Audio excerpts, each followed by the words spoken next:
What you're seeing here is a crappy attempt at hand push engraving. Because I thought of this really hilarious joke that I can make in an upcoming video, but it requires engraving. Turns out, hand push engraving has a really steep learning curve that I have no time for. What I need is a powered engraver. Now, quick disclaimer, this is a shabbily thrown together video of a rough prototype. Abandon ship now if you're expecting a fancy ending.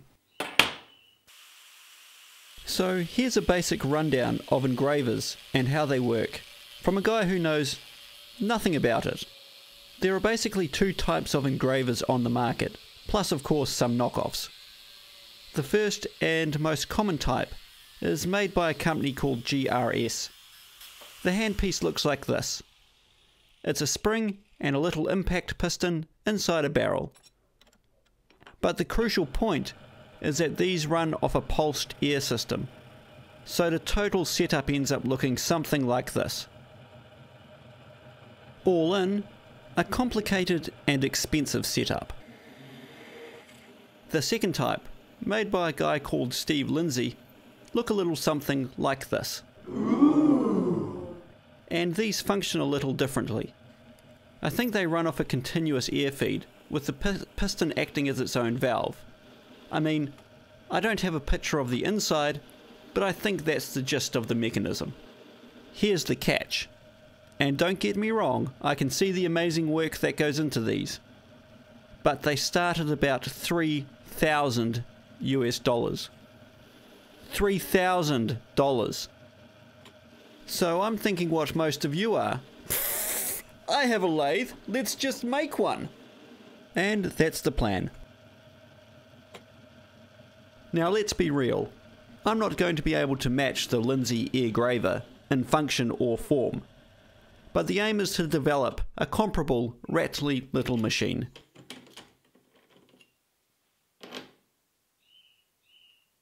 But baby steps first.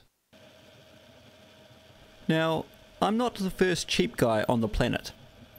And as you would expect, others have already paved the DIY engraver way. There is a circle of DIY engraving that focuses on a YouTube guy called Sean Hughes. Link below. He's got about 100 videos, and quite a few of them are about cobbled together engravers.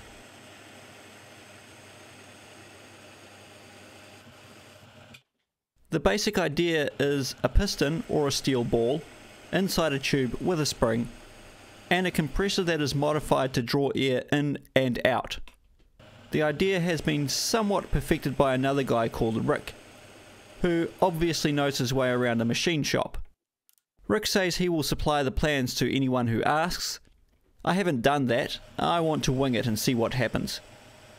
But basically for this video, and for the first prototype, I'm following their design.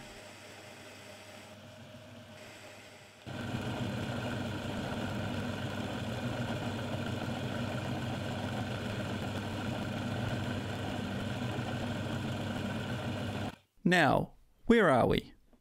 So far I've roughed out the barrel, and now I'm about to cut an 18 TPI thread. I don't have room for a tailstock support, so we'll just have to put up with a bit of deflection and the resulting shitty cut.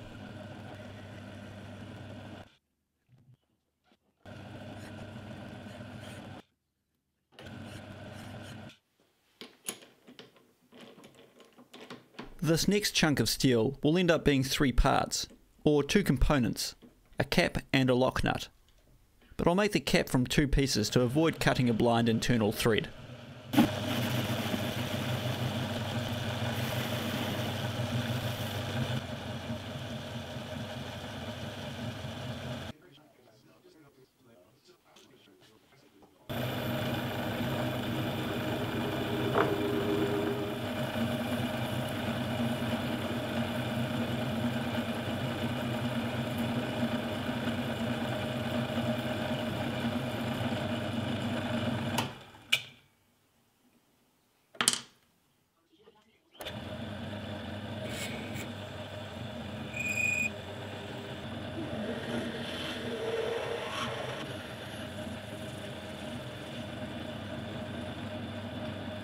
I made a dumb mistake with the internal threading.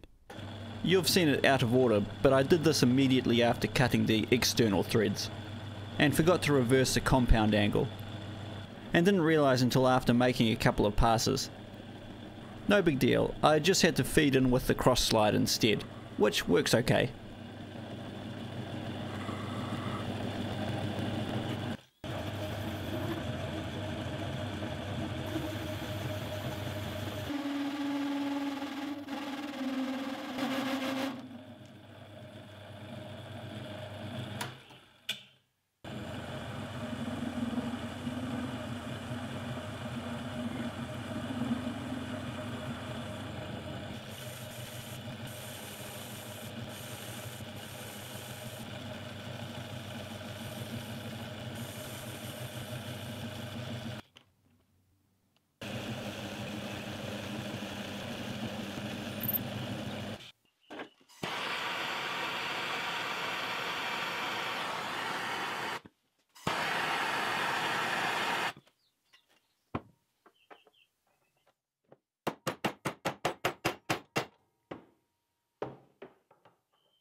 Okay, there we are.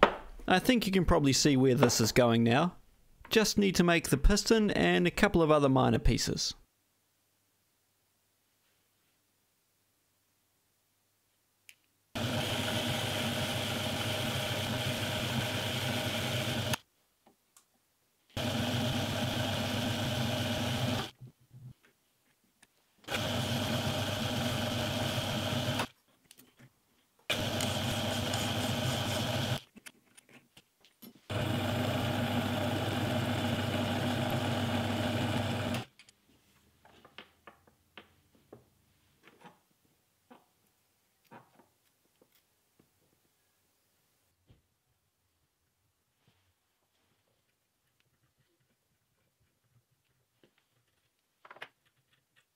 This little collet thing is what the piston hits. We need to drill a few holes in the barrel because we don't want any compression underneath the piston.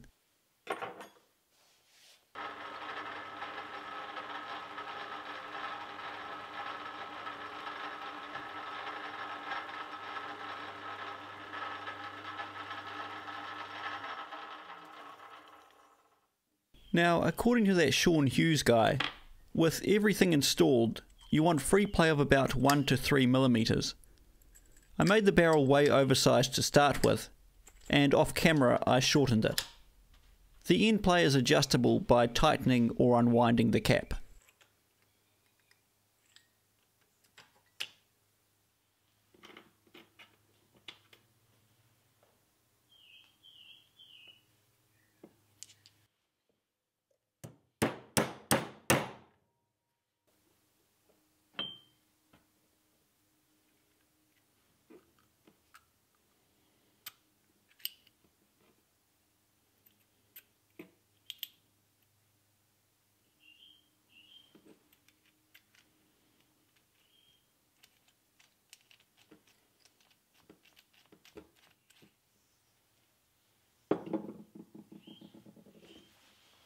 Next, the air supply. I'm following the lead of the guys on YouTube by modifying one of these craptacular little 12 volt compressors. I got this one on special from Repco in New Zealand, but I'm pretty sure it's the same rebranded junk sold all over the world. My benchtop supply maxes out at 5 amps, so the compressor will struggle under load. But that's okay. In this use, it should never be under any load. I was expecting to have to make up a fitting, but as it happens, the piece of hose that I found to connect to the handpiece jams nicely into the tyre fitting end that came with the compressor.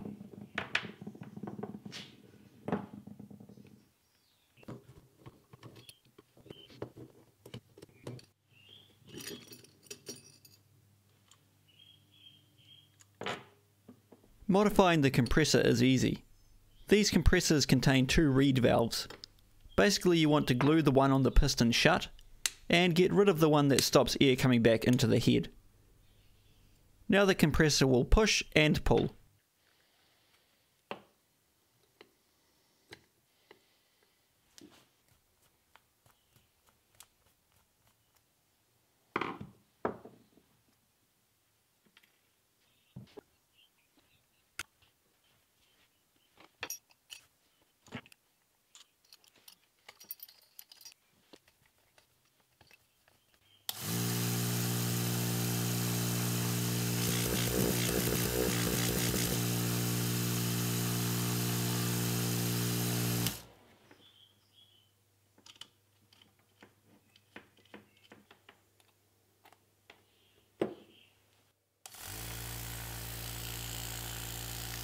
And it sort of works.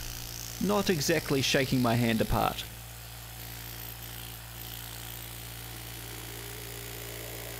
Let's see if it does anything on the sheet of brass.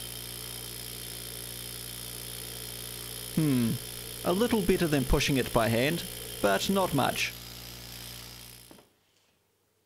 So I went away and fitted a larger hose, directly from the outlet to the handpiece. I also more properly sharpened the graver to a shape using a template.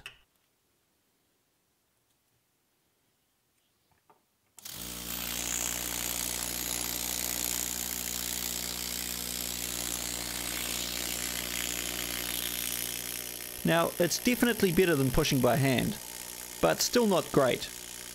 If you look right at the tip, you can see it is curling up a chip like it should.